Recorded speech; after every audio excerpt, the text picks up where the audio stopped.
محمد رسول الله. Before I came to Islam, my life was really kind of focused on drink, drugs, having fun. The whole kind of purpose of life was just to have fun, have a laugh.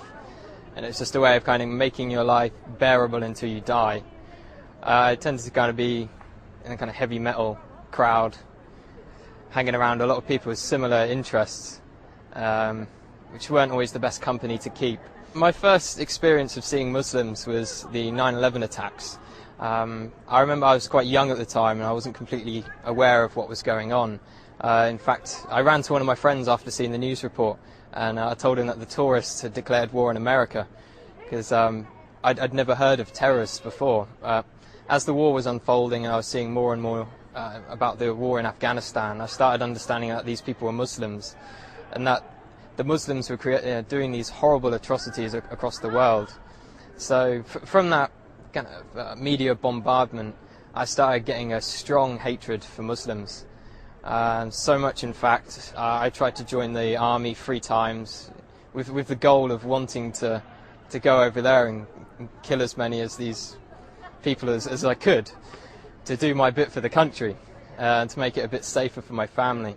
I thought they were kind of the big evil of the world. I started hearing a bit more about Islam. It was the last time I was applying for the army. I came across this radio station. It was at a time when I was listening to conspiracy theory radio and things like this. And it was a radio station from the American government called Terror Talk. And it was talking about the life of the Prophet ﷺ. And it just didn't sound right to me that people would follow him from all these evil things they were saying about him. So I started to question what Muslims believed at that time. I was on a spiritual search anyway. At the time I was looking into Norse mythology and paganism, and one of my friends turned to me and said, before you decide on this paganism thing, have a look around a bit more. So I came across kind of Muslims on the internet. I think one of the first people I saw on the internet was Baba Ali. He broke the stereotype of Muslims for me. I was surprised that there was this guy who was funny and he was very laid back. He wasn't with a big beard shouting, kill the kafir and all this kind of stuff. And then I eventually picked up the Quran from my college. When I had it, I actually thought I was picking up a terrorist handbook, and I was a bit worried that MI5 were going to come after me as soon as they saw me take it out of the library.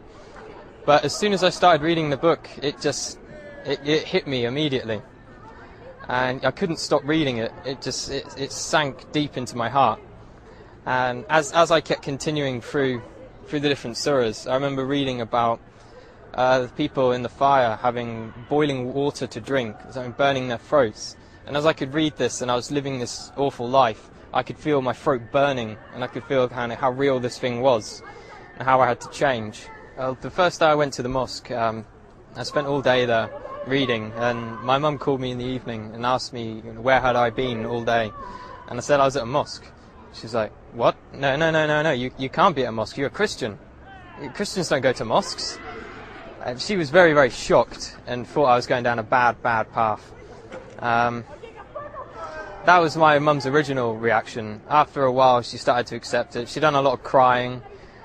I'm not too sure why she was crying. I think she felt I was rejecting everything she'd taught me. A lot of people say when they find Islam it's as if they've come home. And that's just the feeling I get. It's as if me in the past wasn't me at all. I was being controlled by something else. Only good things have happened since I've become Muslim. My life is sorted out, and I've never had so much going on in my life at one time. If I was going to give advice to someone else who is thinking about Islam, I'd definitely tell them to come to the mosque and speak to a man of knowledge, not search the internet for the answers.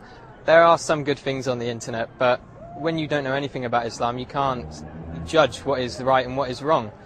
So it's much better to speak to someone, spend time with the Muslims. I spent many weeks in their company, and you get an understanding of who they are and what kind of quality of people they are.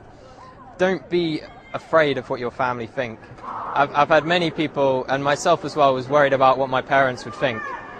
And at the end of the day, it's if Islam is for you, it's for you. You can just hope the best for your parents will come afterwards.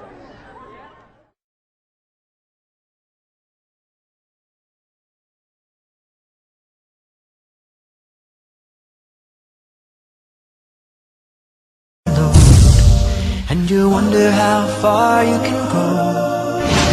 Every step on that road that you take, Allah knows, Allah knows.